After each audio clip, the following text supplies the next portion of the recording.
জানেন কি, পৃথিবীর এমন একটি দেশ আছে যেখানে কুরবানি ঈদের আগে পশুর গায়ে বিশেষ এক ধরনের মেহেদি মাখানো এবং কপালে তিলক দেওয়া বাধ্যতামূলক। কিংবা এমন এক অঞ্চলের কথা যেখানে কুরবানির পশুকে হাটে নেওয়ার আগে রাজকীয় সুগন্ধি বা পারফিউম দিয়ে স্নান করানো হয়। একটি উৎসব, একটি ধর্মীয় অনুশাসন, কিন্তু গ্লোবাল জিওগ্রাফি আর সংস্কৃতির ভিন্নতায় এর রূপ পৃথিবীর এক এক প্রান্তে সম্পূর্ণ আলাদা ও চোখ ধাঁধানো। ঈদুল আজহা বা কোরবানি ঈদ মুসলিম বিশ্বের ত্যাগ, উৎসর্গ এবং আত্মশুদ্ধির সবচেয়ে বড় উৎসব। আজ আমরা আমাদের ইনভেস্টিগেটিভ লেন্সের মাধ্যমে ঘুরে দেখব পৃথিবীর কয়েকটি ভিন্ন দেশে কোরবানি ঈদ উদযাপনের এমন কিছু অবাক করা ও প্রাচীন প্রথা যা আধুনিক যুগেও হুবহু টিকে আছে। আমাদের প্রথম গন্তব্য মধ্যপ্রাচ্যের কেন্দ্রস্থল সৌদি আরব। ভৌগোলিক ও ধর্মীয়ভাবে ইসলাম সংস্কৃতির উৎসভূমি এই দেশটিতে কোরবানি ঈদ এক বিশাল বৈশ্বিক মিলনমেলায় পরিণত হয়, কারণ এই উৎসবের সাথে সরাসরি যুক্ত রয়েছে পবিত্র হজের আনুষ্ঠানিকতা।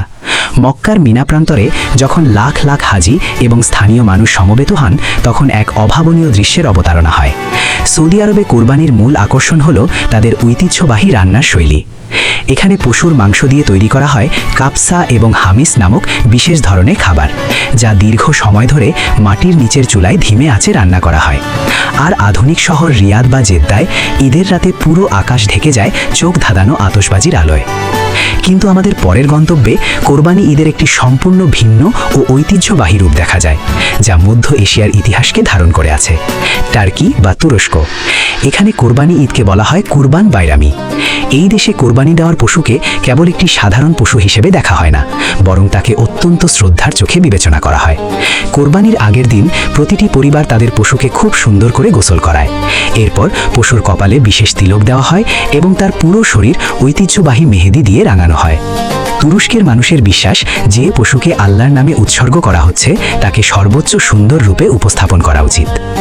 ঈদের দিন নামাজের পর বড়রা ছোটদের কপালে চুমু খেয়ে আশীর্বাদ করেন এবং চামড়ার তৈরি বিশেষ থলিতে করে উপহার বা টাকা তুলে দেন। এবার চলুন লোহিত সাগর পার হয়ে পা রাখা যাক উত্তর আফ্রিকার প্রাচীন দেশ মরক্কোতে। মরক্কোর কুরবানি ঈদের প্রধান চালিকা শক্তি হল তাদের শতাব্দী প্রাচীন রয়্যাল ড্রেস কোড এবং অদ্ভুত এক রান্নার রীতি। ঈদের দিন মরক্কোর পুরুষেরা তাদের ঐতিহ্যবাহী ঢিলে ঢালা পোশাক জেল্লাবা এবং নারীরা চমৎকার নকশাদার কাফতান পরে খোলা মাঠে ঈদের নামাজ আদায় করেন। তবে তাদের কুরবানির সবচেয়ে অনন্য দিকটি ঘটে রান্নার টেবিলে। ঈদের প্রথম দিন তারা মাংসের কোনো মূল পদ রান্না করে না। কোরবানির পর পশুর কলিজা ও চর্বি দিয়ে তৈরি করা হয় বুলফাফ নামক এক বিশেষ খাবার। আর ঈদের দ্বিতীয় দিন পরিবেশন করা হয় মেচুই, যা আস্ত খাসিকে মাটির নিচে বিশেষভাবে পোড়ানোর মাধ্যমে তৈরি রাজকীয় এক খাবার। এর পরের গন্তব্যটি জনসংখ্যা ও ভৌগোলিক অবস্থানের দিক থেকে অত্যন্ত গুরুত্বপূর্ণ। আমাদের প্রতিবেশী দেশ ভারত। প্রায় 20 কোটিরও বেশি মুসলিম জনসংখ্যার এই দেশে কুরবানি ঈদ মানে এক বিশাল সামাজিক কোঅর্ডিনেশন।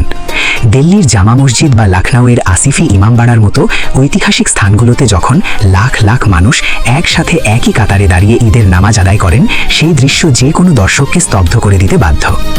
ভারতে কুরবানি ঈদের একটি অত্যন্ত সুন্দর ও মানবিক দিক হল সাম্প্রদায়িক সম্প্রীতি।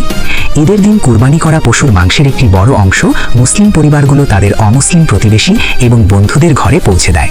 রাস্তার মোড়ে মোড়ে সুগন্ধি খাসির বিরিয়ানি এবং ঐতিহ্যবাহী কোরমার সুবাস পুরো আবহাওয়াকে উৎসবমুখর করে তোলে। আমাদের সর্বশেষ গন্তব্য দক্ষিণ পূর্ব এশিয়ার দ্বীপরাষ্ট্র ইন্দোনেশিয়া। বিশ্বের সবচেয়ে বড় মুসলিম জনসংখ্যার এই দেশে কোরবানি ঈদকে বলা হয় ঈদুল আধা। এখানে কোরবানির মাংস বণ্টন করার জন্য প্লাস্টিকের কোনো ব্যাগ ব্যবহার করা হয় না। সম্পূর্ণ পরিবেশ বান্ধব উপায়ে নারকেলের পাতা বা বাঁশের তৈরি ঝুড়িতে করে মাংস মানুষের বাড়ি বাড়ি পৌঁছে দেওয়া হয়। ইন্দোনেশিয়ার মানুষ কোরবানি ঈদের দিন রেন্দাং নামক একটি বিশেষ মাংসের তরকারি রান্না করে, যা বিভিন্ন মশলা ও নারকেলের দুধ দিয়ে ঘন্টার পর ঘন্টা ফুটিয়ে তৈরি করা হয়। আন্তর্জাতিক ফুড র্যাঙ্কিংয়ে এই খাবারটিকে পৃথিবীর অন্যতম সুস্বাদু খাবার হিসেবে গণ্য করা হয়। ভৌগোলিক সীমানা, ভাষার দেয়াল কিংবা খাদ্যাভ্যাসের ভিন্নতা যাই থাকুক না কেন, গ্লোবাল ম্যাপের প্রতিটি কোণে কোরবানি ঈদের মূল সুরটি কিন্তু একদম এক, আর তা হলো ত্যাগ এবং মানবতার কল্যাণ। আজ এ পর্যন্তই। বিশ্ব রাজনীতি, ইতিহাস ও জিওগ্রাফির এমন সব রোমাঞ্চকর এবং তথ্য নির্ভর বিশ্লেষণ নিয়ে আমি আলিফ। দেখা হবে পরবর্তী কোনো ইনভেস্টিগেটিভ লোকরহস্যে। ভালো থাকুন, সচেতন থাকুন।